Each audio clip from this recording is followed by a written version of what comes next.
For the second time in less than 2 weeks, President Biden yesterday touched down in an American community consumed by grief. He and First Lady Jill Biden consoled families of the victims of yet another mass shooting in America. The president and First Lady arrived in Uvalde and were greeted by a city not only struggling with grief, but also many unanswered questions. The somber visit began at a memorial in front of Robb Elementary to lay a bouquet of flowers, pausing at life-size photographs of the 21 victims of the mass shooting, 19 students, and 2 teachers.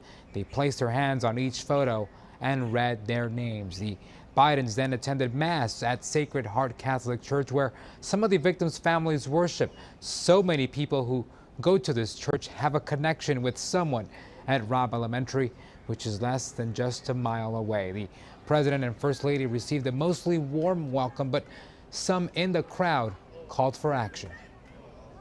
Do something! Do something! Do something! Do something! As the President and First Lady were leaving the church, about 100 people chanted, "Do something." President Biden told the crowd he would.